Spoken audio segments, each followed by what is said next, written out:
This podcast is brought to you by Carvana. Car shopping shouldn't feel like preparing for a marathon of paperwork. That's why Carvana makes buying and financing your car easy.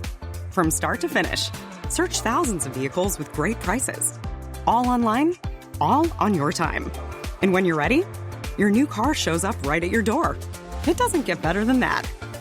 Buy your car the easy way. On Carvana. Delivery fees may apply. Thanks for listening to The Rest is History. For bonus episodes, early access, ad-free listening, and access to our chat community, please sign up at restishistorypod.com. Or, if you're listening on the Apple Podcasts app, you can subscribe within the app in just a few clicks.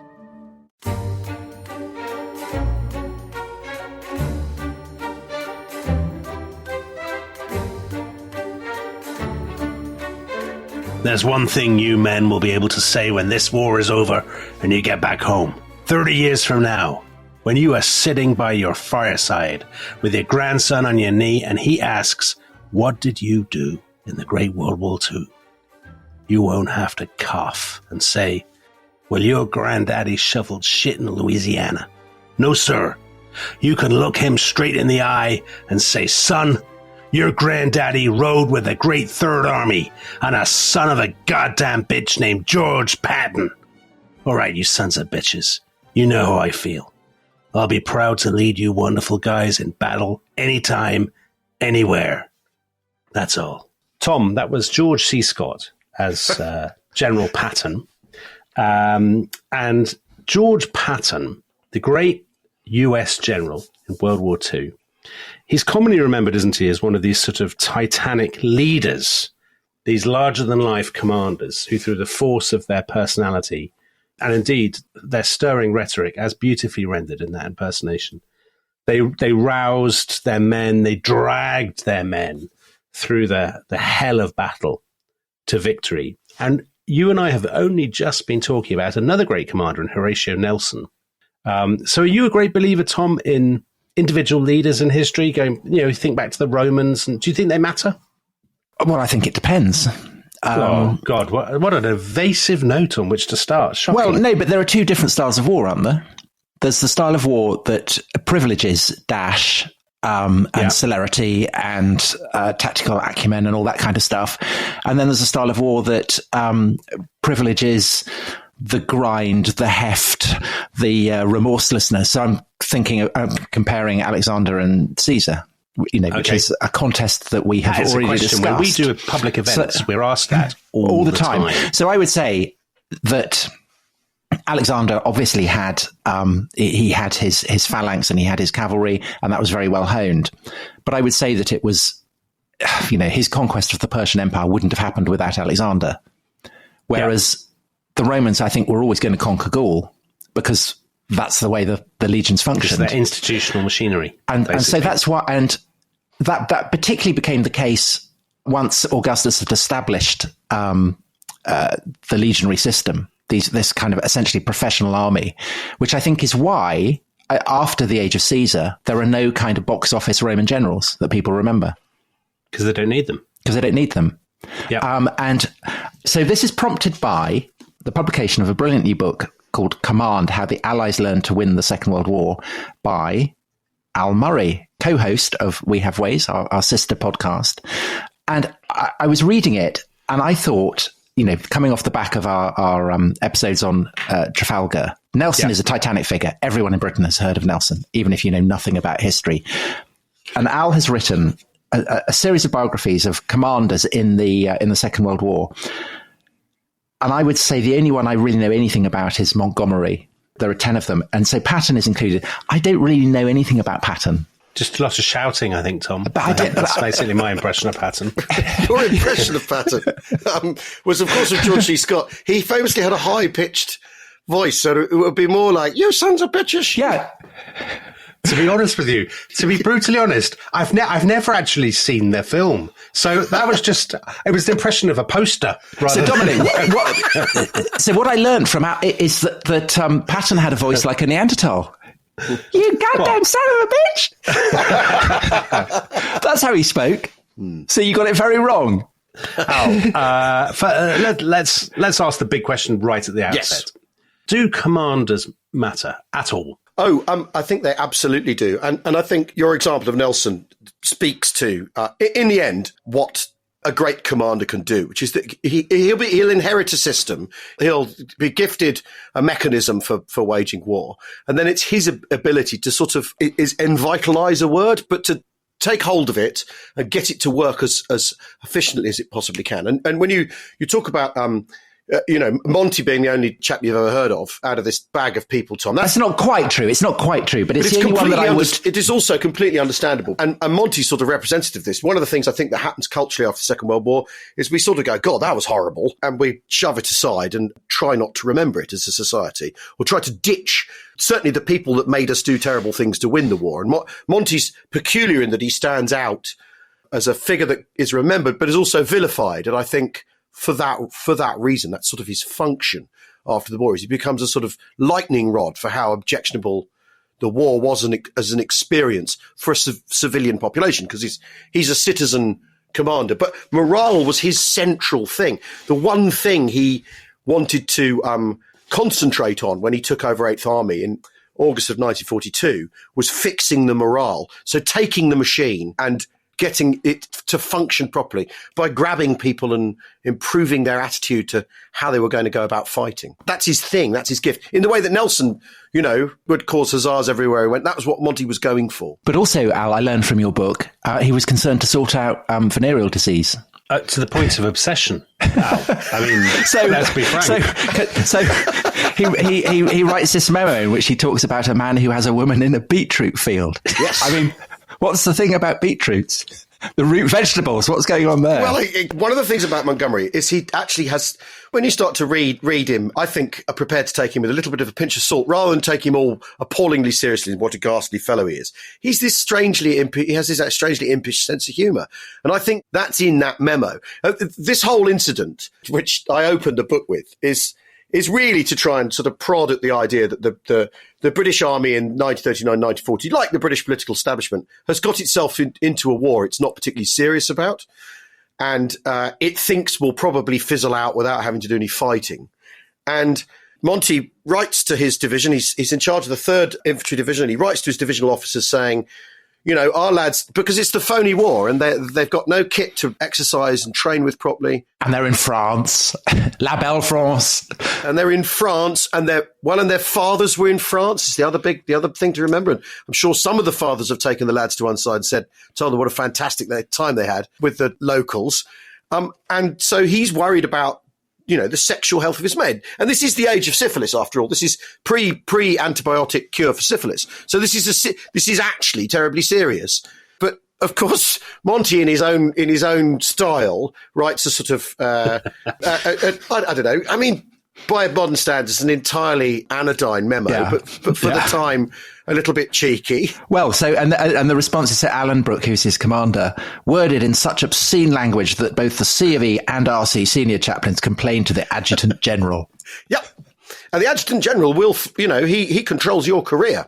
He'll fire you if he thinks you're not fitting in. And the thing about Monty is he has had a career where, because he regards himself as a professional soldier in the interwar era, where people are quite determined not to do any professional soldiering, and certainly not, European. I hate the word war fighting that's current, but they're not interested in fighting a war in Europe. Certainly, they've no appetite for it. And he wants to talk about that. He wants to discuss how you might do that. So he's very de trop during the interwar years in the various messes he's in, that he finds himself in. But basically, by 1939, they've got themselves this guy who's super efficient. He's excellent at his job. He's open to ideas, and he's also got a sort of my way or the highway attitude. And he comes close to being fired for caring about the health of his men, which just strikes me as, preposterous, essentially. The phrase is horizontal refreshment. That's right. That alarms his superiors. But anyway, Al, let's pull back the camera a bit. Yes, sorry. And talk in a sort of, before we sort of disappear down lots of Monty-shaped rabbit holes. Yeah. So to be a general, to be a commander in the Second World War in the 1940s. So the examples that Tom and I talked about right at the beginning, Nelson, Alexander, Julius Caesar, these are all people who are taking enormous physical risks. Yes. and who are in, Nelson's case, he's killed. Alexander's, he will lead the cavalry, he will charge ahead, all that sort of thing. Then the 1940s, being a general is presumably completely different from being a military commander at most previous points in history, maybe not the Duke of Wellington, but before that. So these are people who are managing. So they have to be bureaucratic managers as well as kind of football managers, tacticians, all these kinds of things. Is that fair? I mean, yes, absolutely. The stuff going over their desk, one of the real things they have to really be good at is running a staff, is having a staff that, because we've moved away from, Wellington sort of sucking his teeth on a battlefield and calculating how fast the formations will all arrive in the same place and all that stuff. He knows how fast his light infantry can make their way across certain terrain and what his light cavalry can do and what his heavy cavalry can do. And he's sort of running the numbers in his head as to where we've come away from there. And you have a staff. So it's about having a good chief of staff. So it's about having good people that you can manage. Is as crucial to it as anything else. Monty's chief of staff, Freddie de Gangar, was a brilliant man at managing his sort of mercurial general. But so it's about running a staff. It's about being recognizable to your men becomes a very, very big part of Second World War generalship, because you're entering the age of, proper mass media, and projecting an image becomes incredibly important. And of course, we talked about Patton. The reason you were doing an impression of a poster, I think, tells you how successful Patton was in delivering his image to people, that what he looks like, and he wanted to be a sort of an American Hannibal. He wanted you to think of him as in an iconic sense. So you've got lots of plates to spin. All of the British generals were First World War people or imperial people, so will have experienced physical danger, and bravery was a part of who they were. Montgomery was shot through the lung on a battlefield in 1915 and left for dead overnight and all that sort of stuff. Who's the one who had the VC? Oh, that's Freiberg. Yes, Freiberg. Who's known as the Salamander. Churchill calls him the Salamander, and I'm not going to wade in with a Churchill impression on this podcast because that turf is firmly stamped out.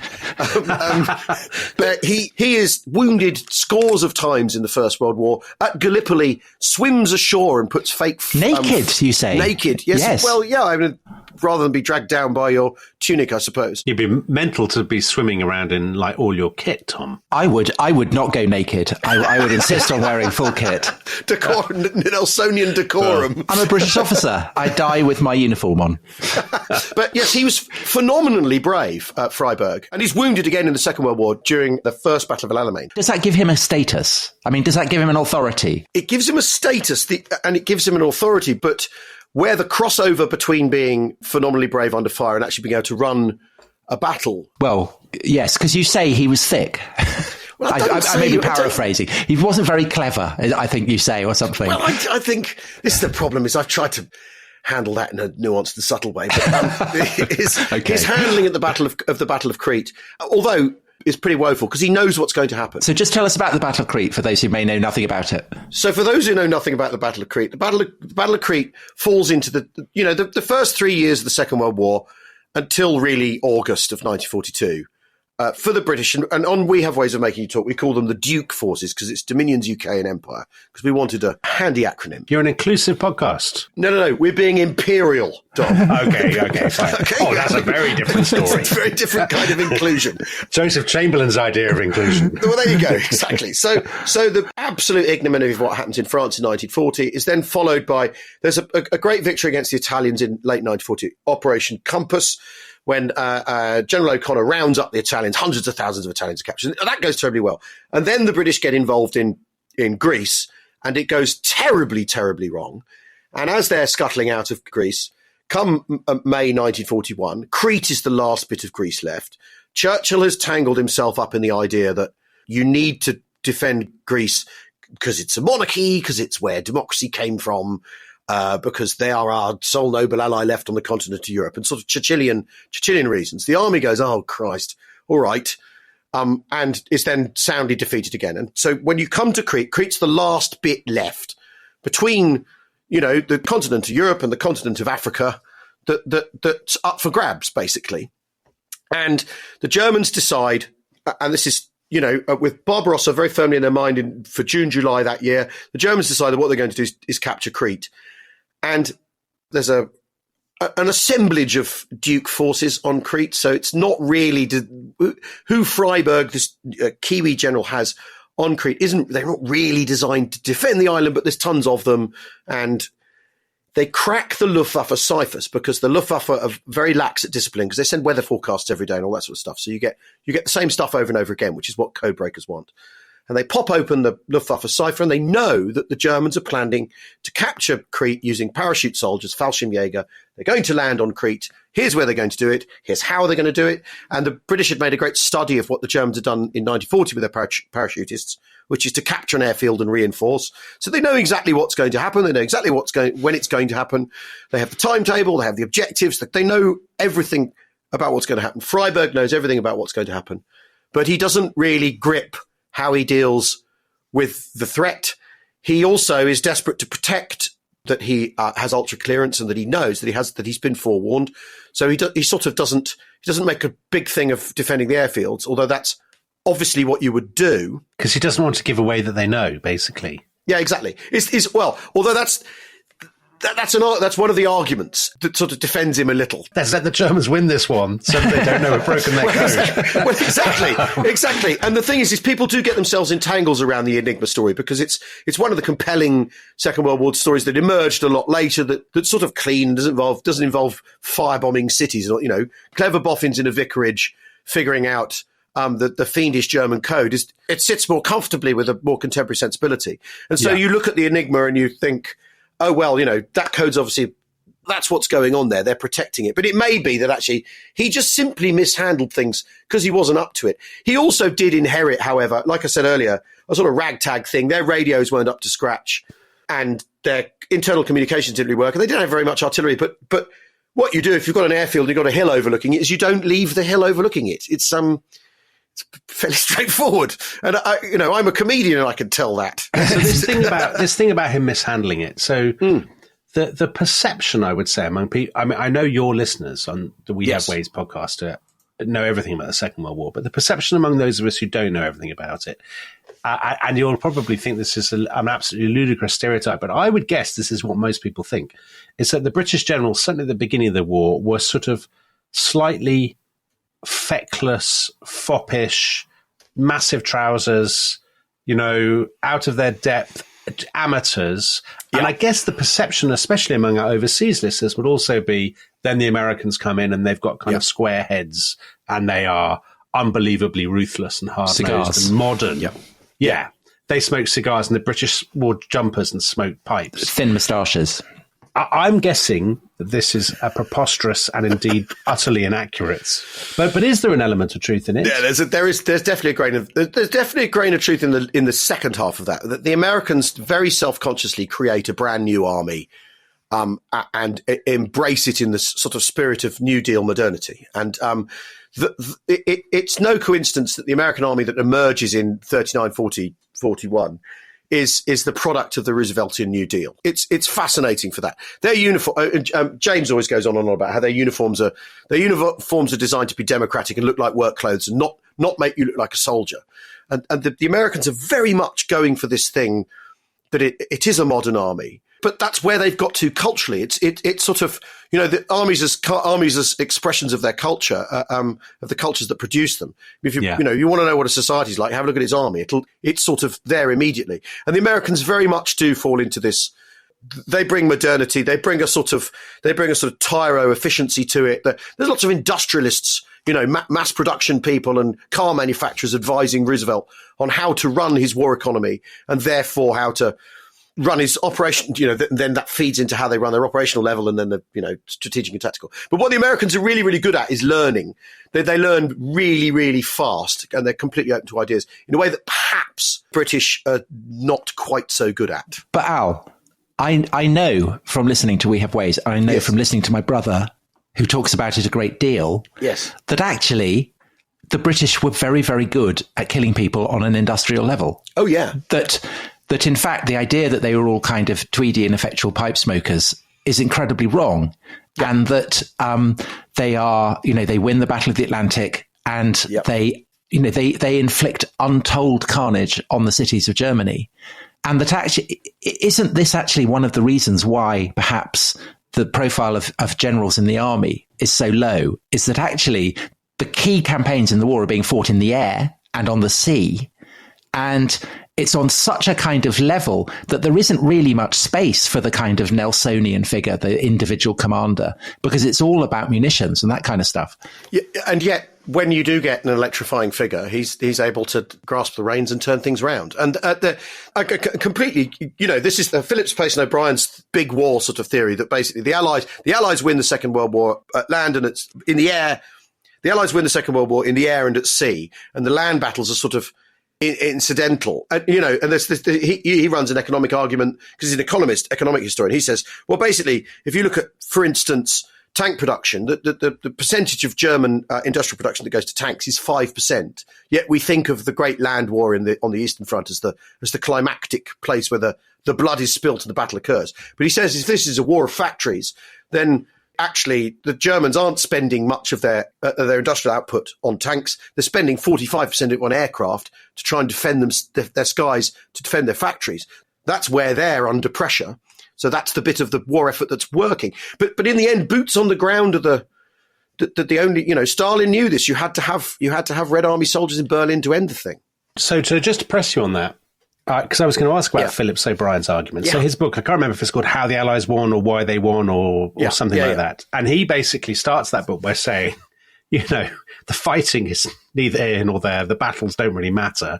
Yeah. What matters is exactly as you're saying, kind of the graphs of, shell production or whatever. Al, you quote Stalin, don't you? This is a war of engines. It is impossible to have too many of them, and the side having the largest number of engines is bound to win. Yeah, I mean, could you not argue that if I was being really brutal, could I not say this is a bit like arguing that football managers matter in the grand scheme of things? Because obviously a given manager will change the fortunes of a team. But in the grand scheme of things, i.e. over a 10-year period, it's actually how much you pay the players. It's actually your budget that will affect how many trophies you win. It's the quality of the kleptocratic autocrat in the background, the oligarch. Do the commanders and do the battles, persuade me that the land battles, that a given land battle or a given land campaign and a given commander makes a difference to the course of the war. Yeah, I think I can do that for you. It's 1942 in the desert that really is the sort of where everything goes wrong and then everything goes right. And it's the sort of thing in James and I are quite fond of the sort of acrid stench of cordite type cliches that you get in the Second World War. But we are no strangers to cliches on The Rest is History. Dominic has literally used the phrase "clouds of war" on this podcast. The gathering storm clouds. The gathering storm. It's still there, isn't it? The woodpecker knock of the Bren gun and all that. The 1942 is the Janus-faced year of fortune for the Allies because you have this absolutely diabolical situation in May 1942, the Gazala Line battle, where Tobruk falls on Midsummer's Day, June the 21st, and absolutely everything that can go wrong is going wrong for the British. And yes, in the end, their material preponderance will out, but you've still got.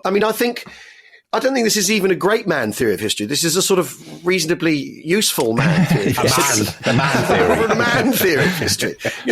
Because when change comes at the top in North Africa in 1942, when Alexander, when Auchinleck is fired, because he's out of ideas and he's exhausted, and he's been defeated, when he's fired and he brings in Montgomery as this sort of emissary on earth, because Alex is this sort of rather grand, terribly experienced guards officer, who is a very beguiling, smooth chap, British establishment chap, and then Monty's this sort of annoying Irish bishop's son. You've got all the fruits of the British establishment present. And fruits is probably the right word.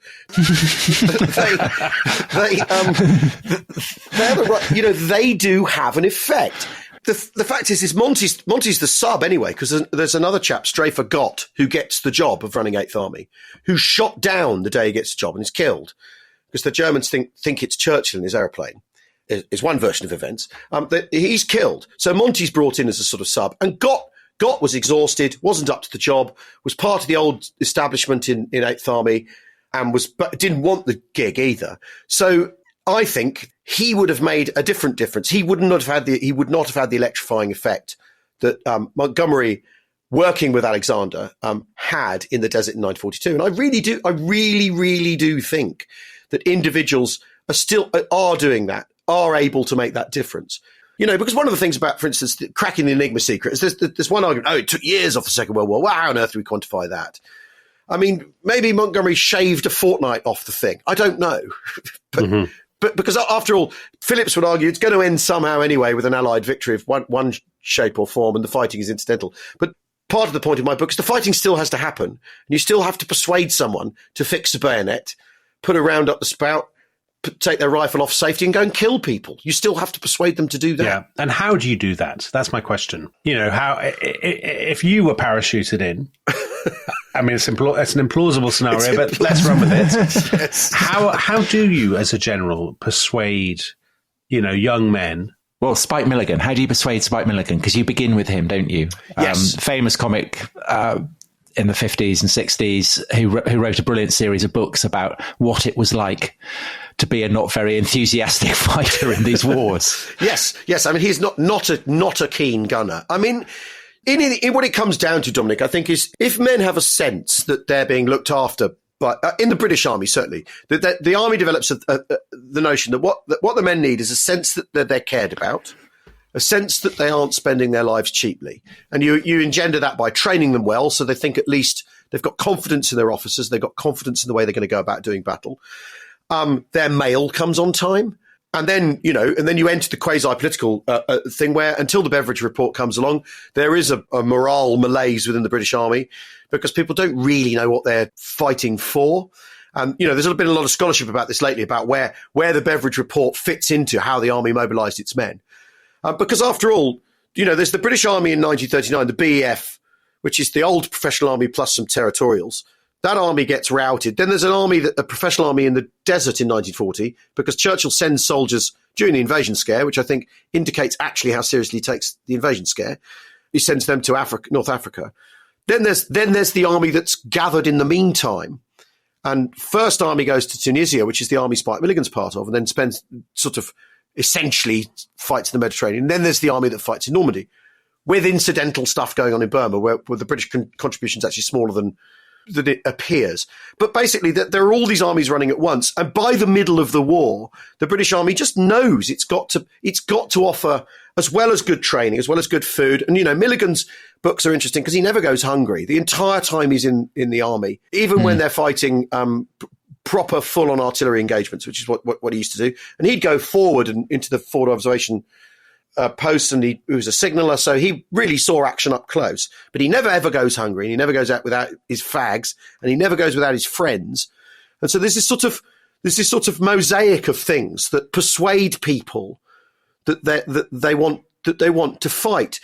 But you need the complete mosaic, and the minute the different parts of the picture fall away, motivation crumbles and fades. And the reason the book's about officers is because it's down to the officers to make sure the men feel like it's worth doing. It is amazing how this dovetails with what we were talking about Nelson and his campaigns, to get the men on the ships. Yeah. Healthy, well-fed and feeling happy. And Nelson is loved because he loves his men, and they know it. Okay, I think we should take a break here. And when we come back, you mentioned Burma. Perhaps we could talk about General Slim, who who is one of the Second World War generals who has a statue outside the Ministry of Defence on Whitehall. So he must be a top general. So maybe we could talk about him. And definitely a top general, and some of your others. So don't go. We're going to be talking about top generals when we come back.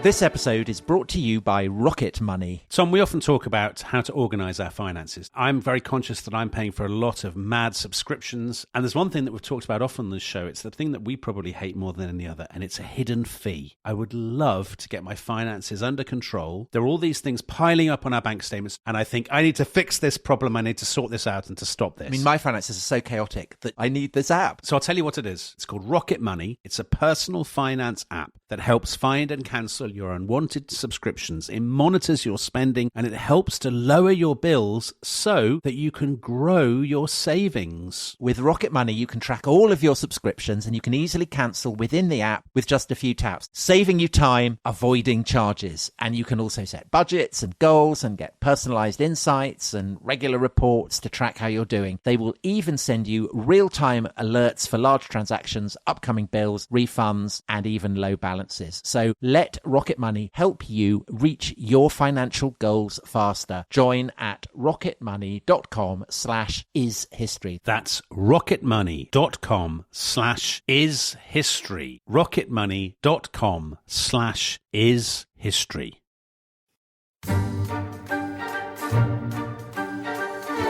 Welcome back to The Rest is History. We are with Al Murray, the author of Command, How the Allies Learned to Win the Second World War. And Al, you give us these wonderful pen portraits of these different generals. And Tom suggested we focus in on Bill Slim. And I think that's a brilliant choice. Tom and I did a podcast about statues in Whitehall. And we had a little chat, didn't we, about Slim. And we said, in that chat, we said that we knew that you and Tom's brother James on your podcast have strong views about General Slim, who's probably not really terribly well known to most people who are not Second World War aficionados. So, A, tell us who he was, and B, give us your verdict on the great man. Well, Bill Slim is the chap who wins the war for the British Empire, and that's really key for the British Empire in Burma.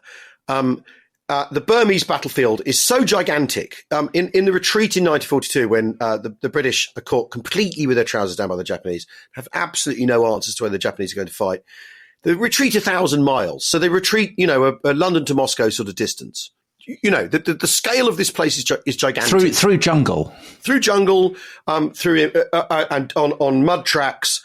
And with a Japanese enemy that prizes mobility and does this thing of getting around behind you and cutting you off so that they can steal your supplies because they haven't got any of their own. So, and there's a terrible disaster on the Sitang River. The Sitang River bridge is blown while half of one of the big British formations is on the wrong side of the river. It's an absolutely disastrous, chaotic campaign. So the scale of defeat in Burma, and this is all at the same time as Singapore's going horribly wrong as well. In the East, the British have the Indian Army at their disposal, but that's run by British officers. And Bill Slim is an Indian Army lifer to the point where he's written some sort of sub-Kipling fiction about snake charmers and stuff. And he's a Raj soldier, an Indian Army soldier. And the Indian Army is a shadow army to the British Army. It gets the same budget, but the Indian government has to spend it. And it's a gendarmerie, really. And, right. and its job is putting down tribesmen in, disputationist areas. And they call the expeditions punitive expeditions when they go on. So it's like Churchill and his Malakand Field Force kind of army. Exactly. And I think one of the things about the Second World War is we see it as the sort of hop-off point for the modern world. But actually, within the army, there's an awful lot of essentially 19th century thinking still kicking around, especially imperially, especially in how you deal with the Kuki tribe or whatever who've risen up against you in the Assam Hills. What you do is you go and burn their villages down, and it's all terrible what goes on. But Slim is he's a First World War veteran. He used to be a teacher. He's from the Midlands, and he's not a gentleman. He's a player, to use a cricketing analogy, and he is the fellow who figures out how to win in Burma. And Burma's at the back of the queue in terms of resources. So they're not getting the snazzy tanks. They're not getting the snazzy Spitfires. They get their Spitfires last, essentially, in terms of the theatres the British are fighting in. So aren't able to enforce their superiority until quite late in the day. But Slim figures out how to run an inclusive army, for want of a better way of putting it. The Indian Army is broken down into its different constituent battalions and companies so that you don't have a preponderance of any one ethnicity in a battalion. So, and this is legacy of the Indian Rebellion. You don't want groupings who could rise up against you within the army. So you've got different ration scales per unit. So all the different dietary requirements. It's faintly Shoreditch, all this, and different languages, and you also have Quit India going on. So we were talking in the first half about how the Beveridge Report comes into the deal for fighting soldiers.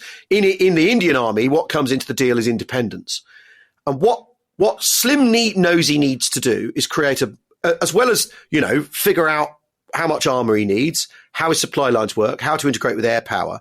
He needs to figure out that.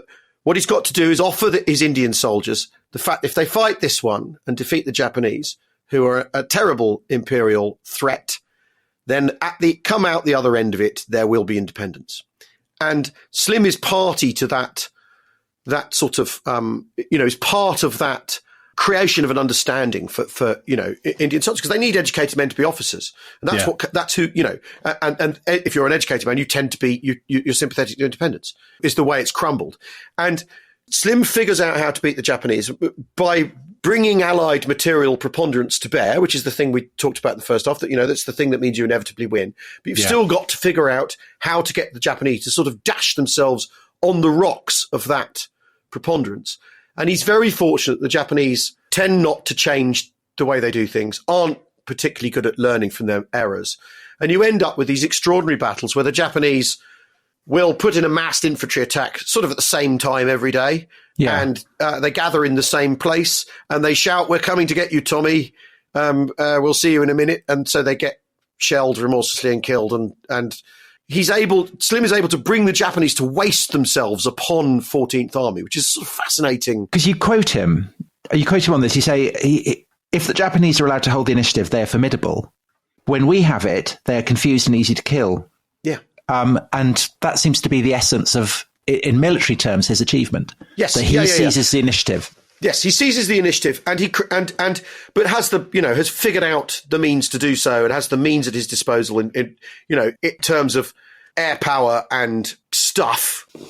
That's a technical military term. Well, it's better than the French word matériel always gets wheeled out in military history books at this point. And I kind of like, well, what can we not just say material? Do we have to say material? It's sort of Napoleonic hangover. So stuff is the Anglo-Saxon word for this. But yes, he figures out how to. But you've got to learn how to coordinate stuff, motivate your chaps to do it, and then get the enemy to do what you want. Although what's striking about Slim is he fights these sort of peculiar offensive defensive actions in 1944 in Phala Kohima, really in India. He gets the Japanese to waste themselves on there, and then the next year in 1945 he takes it to them and fights this incredible mobile battle that's like the sort of thing a German panzer general would pride themselves on. He's sort of sweeping formations around the open bit of the Burmese countryside and runs a sort of conventional, almost a sort of conventional European style battle in the jungle, which is fascinating. So he's got the adaptability to do that. But Al, the other thing that really comes home in your chapter on him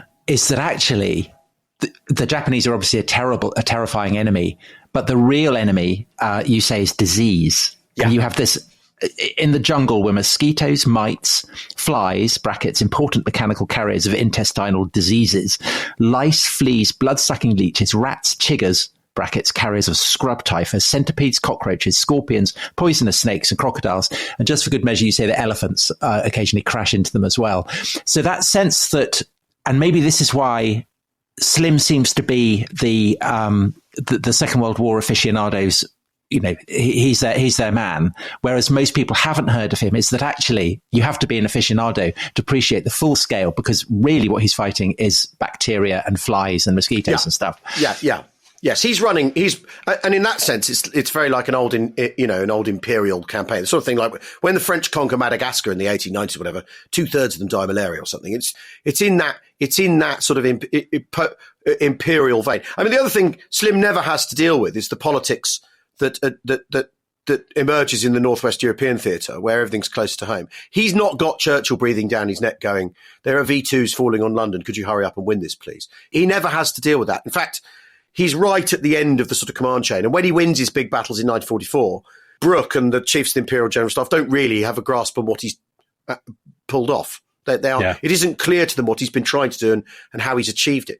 He is the sort of military aficionados, and very often in the general's general, Slim gets wheeled out, but he never really has to deal with the very intense politics that comes in the last 2 years of the war in Europe.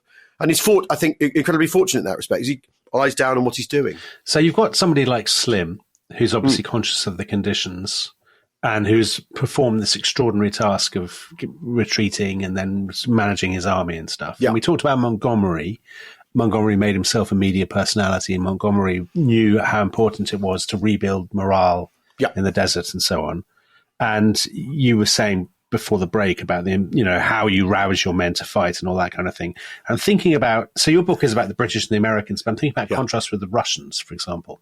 So the Russians, they don't appear to be terribly interested in kind of, the morale of their men, it's fair to say. And I mean, or am I being harsh? Because you get the impression, certainly, I've read Anthony Beevor's books about Stalingrad or the Battle for Berlin, and you have a sense of these Russian generals just hurling enormous numbers of men into the kind of meat grinder, believing that the preponderance of human material will out, as it were. Yeah. Is that harsh? I mean, because you haven't got the Russians in the book, and I wondered whether that was because their generals are perhaps less interesting because they're basically Well, I think they are interesting, but I'm interested what Al... Well, no, I think it's because I find it's, we're into riddle inside an enigma or whatever it is, territory. The main difference, though, that the Russians have for motivating their men, as opposed to British and Americans, is the Nazis are in Russia. Yeah. And they've turned up and they've delivered red-hot Nazism in their area, and you don't need to explain to people what you're fighting that war for. And that's the tremendous advantage that the Soviet state has in 1941, 1940, for the rest of the war, is that it's perfectly clear why you have to defeat Nazism. And the reason is Nazism, the Nazis showing up in Belarus and Ukraine and all those places. The British and the Germans, in a way, have a similar problem with the British, is that how do you actually motivate to fight against the British? And the area bombing that we touched on earlier, the RAF Bomber Command's efforts, firebombing Hamburg, is a fantastic way of motivating German Landsat to fight the British. And in the same way that Coventry is a fantastic way to motivate Tommies. Those bigger pictures of what the strategic campaign is doing motivate people on the ground. But the Russians have this thing that's the actual presence of the German army and reprisal and everything.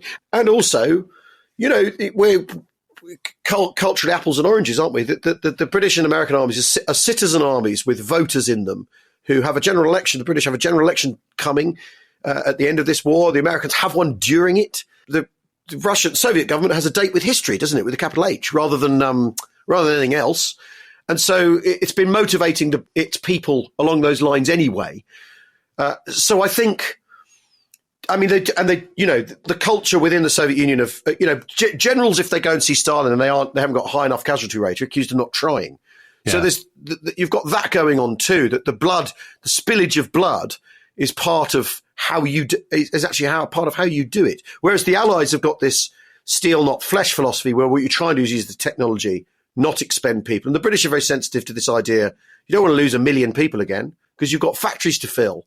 You've got an economy to save after the war and all that sort of stuff. And so would you say that I guess the most famous Second World War general is Rommel, who's German. Yes, of course. So would you say the fact that say relative to Rommel, the fact that the British and the Americans don't have incredibly famous and glamorous generals is perhaps a reflection of the essentially democratic culture that has produced these armies? Yes, I think so. I think it's healthy that we don't know who these people are. I think that we don't, Nelson on his column is sort of, that's as high as it'll ever go, this thing. I sort of, the adulation of military commanders. And I think that's really, really healthy. I mean, as I said earlier on, part of what happens to Montgomery after the war is, and Bomber Harris in particular, these people are regarded with revulsion because look at what we had to do to win. And you use those people to represent that, and then you can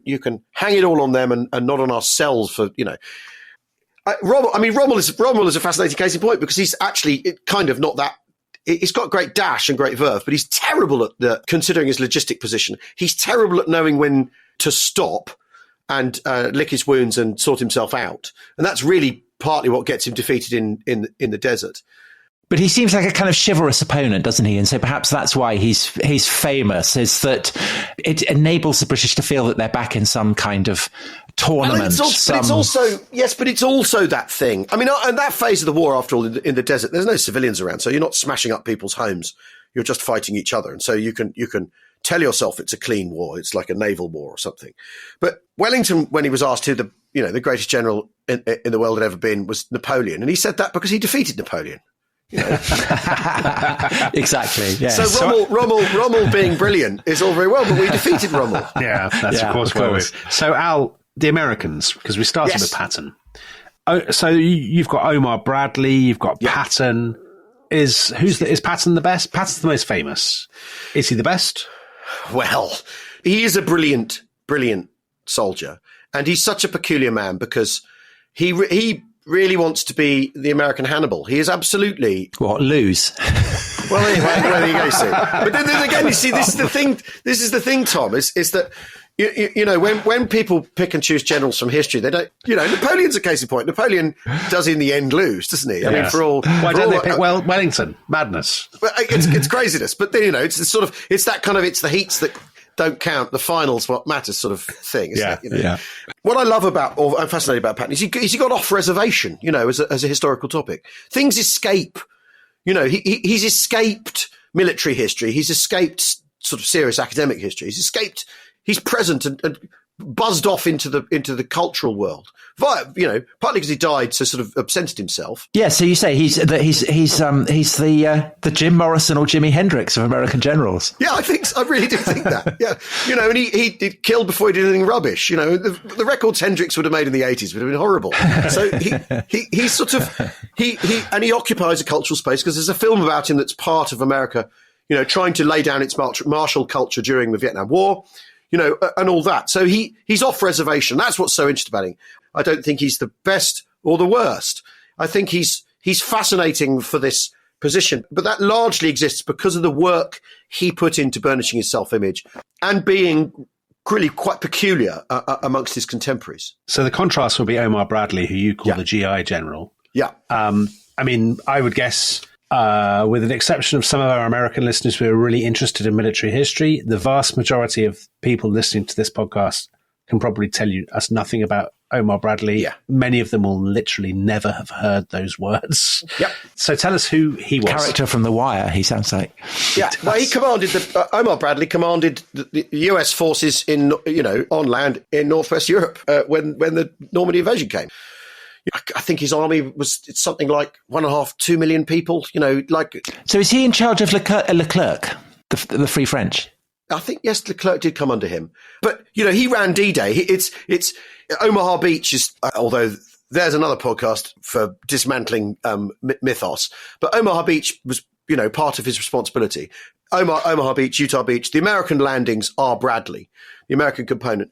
The American army was tiny in between the wars. It's a sort of think tank really, and tasked with all sorts of sort of extracurricular things like the Civilian Conservation Corps, which is a New Deal project for doing up the landscape, building national parks and stuff. A bit like the Arbeitsdienst, but we try not to dwell on that. Or a sort of Soviet work camp, which was, if you're an American left, American right, that's how you characterize it. But Bradley had come through that and was one of Marshall's men, George Marshall's men. And George Marshall was put in charge of it was made chief of staff in September the 1st, 1939. So he's brought in basically to invigorate the army because Roosevelt sees the gathering storm clouds of war the way they do. Yes. So Bradley's part of this new establishment and this democratized American army. They're not interested in fancy Southern colonels raising their own regiments, which is what was still happening in the First World War. He wants a sort of democratic army, the best people in the officer corps. He wants to reward initiative. He wants to, treat everyone as an equal, which is how he's been treated by the army because he's dirt poor teacher's son, comes in on a scholarship to West Point, and he's in the same class as Eisenhower and a bunch of other people. So Bradley is this very sort of ordinary chap, and that's why I got him and Patton in the book together because Bradley's, it's the two sides of America, isn't it? It's the sort of Bradley's the American dream chap, and then Patton is the sort of gilded youth soldier. Is it simplistic to say that Bradley is the future and Patton is the past to some extent? Well, I think had Patton perhaps not been so sort of brilliant at casting a shadow, yes. But Patton has cast an extremely long shadow and sort of generals in that kind of, cigar chomping, mode. Storming Norman Schwarzkopf. That's all part of your Patton bow wave through American martial culture. Although, as we say on We Have Ways of Making You Talk, if it's after 1945, I'm just not interested. Well, okay, so Al, just coming to an end, it's a question that hung over the whole time I was reading the book. Is any lessons for what is going on in Ukraine at the moment, do you think, in the study of the Second World War and the command and that kind of thing? Well, I mean, you could argue that it's flipped, isn't it? It's Ukraine is the Lend-Lease ally rather than the Soviet Union, rather than Russia. Yeah. And the dyspeptic, sclerotic dictatorship is Russia. Lashing out, unable, doing things it's unable to follow through. Because it does seem, I mean, one of the abiding themes is that you have to make your men happy, and this is what all the generals in your book are good at, and that's presumably why they're in the book. And that seems to be where the Russians are really badly failing, is that their men have, their morale is shot to pieces, and nobody cares about them. Yeah, but I said, if you want to look at a society, look at its army. If you want a reflection of a society, look at its army. The British Army's tiny because we've told ourselves we don't like fighting anymore. It's also incredibly right on. Generally, a woman passed parachute regiment selection yesterday, P Company selection, a medic, which is very unusual because it's extremely physically demanding. You have to be very strong and have incredible endurance. So it's an amazing thing that happened. That happened yesterday in the British Army. A thing that 20 years ago I don't think would have been possible. It's completely unthinkable 30, 40 years ago, because that's where our society's going, and the army reflects that. The Russian army seems to reflect a corrupt society that doesn't care about the people at the bottom, that you can buy your way out of if you're well connected and all that stuff. And that seems to be, I mean, I don't, loath to generalise, but that seems to be my impression of what Russia's like. And so the army's a simple reflection of that, whereas Ukraine, and the other thing the Russians have succeeded in doing is absolutely galvanising a sense of what it is to be Ukrainian. There's nothing like being invaded to do that for people. Of course, they created the very thing that they were, that they most dreaded, an independent, non-Russian Ukraine. Well, Al, thanks so much. So your book, Command, and the subtitle, I think, I'm sure it's come out through this episode, How the Allies Learned to Win the Second World War. I mean, it's so interesting how, armies that are not particularly geared up for war, as you were saying, become very geared up for war. So it's such a fascinating book. I suppose the thing is, maybe the Russians will, maybe this is the Russians 1940, where it's all going terribly wrong and they'll figure it out. But I don't know, because the striking thing about the Second World War is essentially the open cultures, the more open cultures win, and the most closed of the cultures loses. And maybe that's something to do with it. But it's also a fascinating thing. It's about something we talk about so much on The Rest is History. It's the interplay of the individual and the kind of the institutional. Yeah. That sort of tension that is never really resolved. How much do individual characters matter and make a difference? Nelson in our Trafalgar episode, or Alexander in the episodes we did about him. And how much are things determined by institutions and structures? Talking of which, having plugged Al's book, I'm now being told by Dom, our producer, that Al has to plug We Have Ways. So do you know what we never did? We never talked about the leadership in these podcasts, did we? The generalship of our producers. Well, I mean, they could... Have you not given them copies of this book, Al? Because, I mean... They've been sent them. Whether they've read them or not is a different question. So, I mean... Read and learn. That's all we should say. They need to keep their troops happy. That's the thing. I mean, so Dom is now swearing at us because Al, you still haven't given the plug. So you've got to give the plug. This is your direct order or you'll be shot. Well, I mean, in Normandy during a morale dip, showers and beer were sent to the front to cheer the men up. So maybe that's what they need to do for us. I think they do, yes. On We Have Ways, it's the anniversary of the Battle of Alamein, the second Battle of Alamein, of course, if you're an aficionado. And James and I have done a week of podcasts about that, running through the setting the scene, and then running through the climactic first great British victory of the Second World War. And we're also talking to John McManus, an American historian, about where the Americans fit into that picture, which is all quite interesting. So we've a week of that. Fantastic. And then we've a week of... We've also our Patreon, which similar to your Wangs. We've our Patreon, and they call themselves the Independent Company.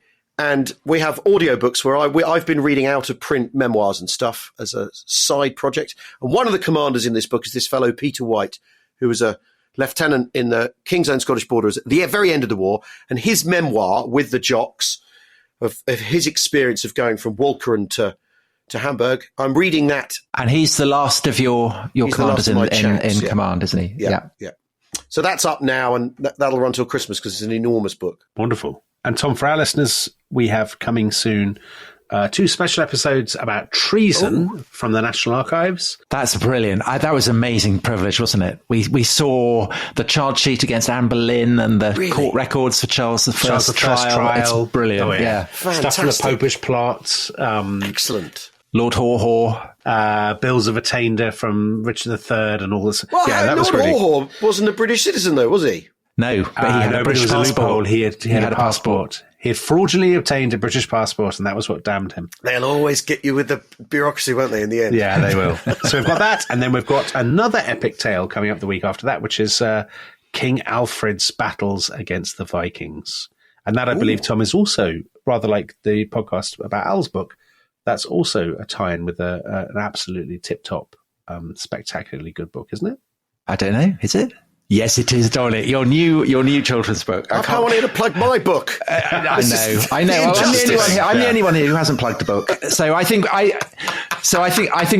we need to end it now. So thanks very much for listening. Pip pip.